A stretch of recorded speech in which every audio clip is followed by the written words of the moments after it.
नमस्कार मित्रांनो, स्वागत आहे आपल्या यूट्यूब चॅनलवर। आज आपण बघणार आहोत महा-टी-ई-टी 2021 साली घेण्यात आलेल्या पेपर 2 जी इयत्ता 7वी ते 8वीसाठी असते, सामाजिक शास्त्र या विषयातील बालमानसशास्त्र आणि अध्यापनशास्त्र या विषयावरचं प्रश्न आज आपण इथे अभ्यासणार आहोत। तर चला तर मग सुरुवात करूया प्रश्नांना। प्रश्न क्रमांक 61, पत्त्यांचे बंगले बांधणे, हवेत मनोरे उभारणे, परीकथा, भूताखेतांचा कथा ही सर्व उदाहरणे खालीलपैकी कल्पनेच्या कोणत्या प्रकारात येतात? पर्याय आहेत सौंदर्यनिष्ठ कल्पना, अनिर्बंध कल्पना, व्यावहारिक कल्पना आणि पुनरुत्पादन कल्पना। तर याचं अचूक उत्तर असणार आहे पर्याय क्रमांक 2, अनिर्बंध कल्पना। त्यानंतर आहे प्रश्न क्रमांक 2, 62, पूर्वानुभवांची विचित्र अंगांची मनातल्या मनात जुळवाजुळव करणे म्हणजे विचार करणे होय, असे मत खालीलपैकी कोणत्या शास्त्रज्ञाने मांडले आहेत? पर्याय बघूयात, stern, scout, JS. Ross, Norman L. मन। तर याचं अचूक उत्तर असणार आहे नॉर्मन मन। प्रश्न क्रमांक 63, खाली दिलेल्या विचार प्रक्रियाबद्दल विधानांमध्ये कोणते विधान विचार प्रक्रियेचे शैक्षणिक महत्त्व स्पष्ट करत नाहीत? नेगेटिव्ह प्रश्न विचारण्यात आलेला आहे। पहिला आहे काकतालीय न्यायाने घटना व त्यांचे कारण यात संबंध जोडू नये। दुसरा आहे संबोध निमरण करत असताना ज्ञाताकडून अज्ञाताकडे, मूर्ताकडून अमूर्ताकडे या शैक्षणिक सूत्राचा वापर करणे अनावश्यक आहे। त्यानंतर प्रश्न ऑप्शन आहे विज्ञानातील निरीक्षण, भूमितीय प्रमेय, इतिहासातील घटना, विविध देशांची भौगोलिक परिस्थिती अभ्यासातना विद्यार्थ्यांना चिकित्सक विचार करून निष्कर्ष काढू द्यावेत।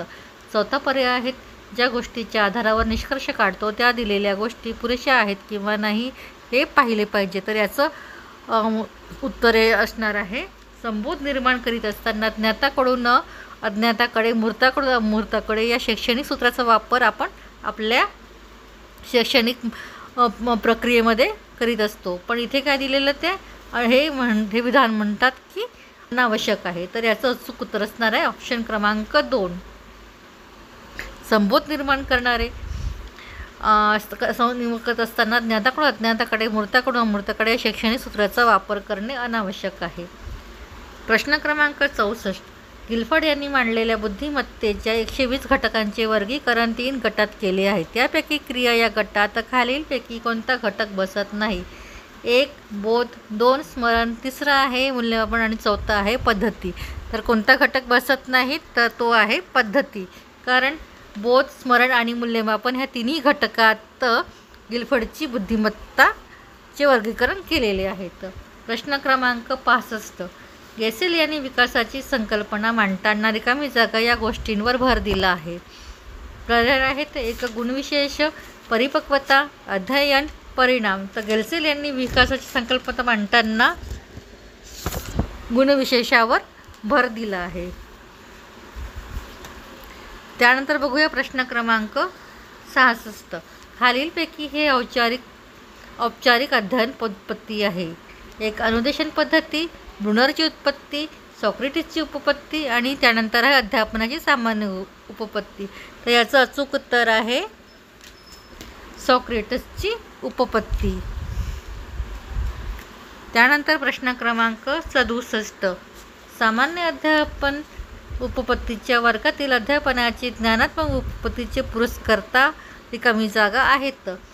1 आहे जॉन डुई, 2 एल.जे. गेज, सॉक्रेटिस आणि हर्बर्ट। तर कोण आहे सामान्य अध्ययन उपपत्तीच्या वर्गातील करत असताना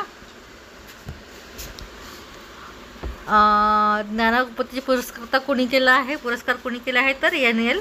गेज यांनी केलेला आहे।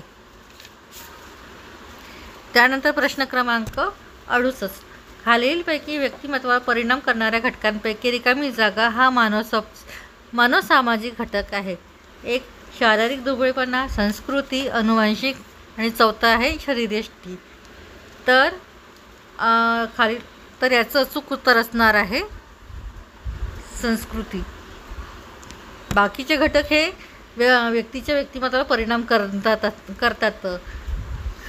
प्रश्न क्रमांक 69, मानवी विकासाच्या कोणत्या अंगाचा विचार केला तरी शिक्षकाला अनुवंश व परिसर या दोन्ही घटकांचा विचार करावा लागतो.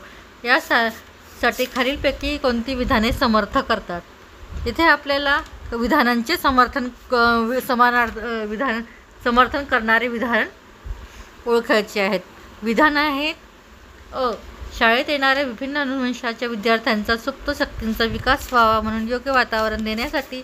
ब आहे प्रत्येकाच्या उपजत वृत्ती व कला लक्षात घेऊन तशा प्रकारच्या अभ्यास विषयांची सोय करण्यासाठी. तिसरं आहे गरीब किंवा मागासलेल्या मुलांना योग्य वातावरण देऊन त्यांची प्रगती होण्यासाठी. ड आहे शिक्षकांना अध्यापन करताना विद्यार्थ्यांच्या बौद्धिक मर्यादा समजून घेऊन योग्य अध्यापन पद्धतीची निवड करण्यासाठी. पर्याय बघूया त्यातले अ, ब आणि क. दुसरा पर्याय आहे अ, क आणि ड. तिसरा पर्याय आहे ब, क आणि ड. चौथा पर्याय अ, ब, क आणि ड. तर याचं अचूक उत्तर आहे पर्याय क्रमांक 4 अ, ब, क, ड. हे चारही घटक विधाने शिक्षकाला अनुवंश परिसरचे दोन्ही घटकांचा विचार करून केला जातो. त्यानंतर आहे प्रश्न क्रमांक 70. ज्या प्रक्रियेत प्रयोज्याला वर्तन करण्यास पूर्ण स्वातंत्र्य नसते तसेच पूर्ण बंधनी नसते तर मर्यादित स्वातंत्र्य असते व प्रयोज्याला वर्तन विषयक 3 ते 4 पर्याय दिलेले असतात त्यास रिकामी जागा म्हणतात. एक साधक अभिसंधान, कारक अभिसंधान, अभिजात अभिसंधान आणि चौथा आहे तात्विक अभिसंधान. तर याचं अचूक उत्तर आहे कारक अभिसंधान. व्हिडिओ आवडल्यास लाईक करा, शेअर करा आणि सबस्क्राईब करायला विसरू नका.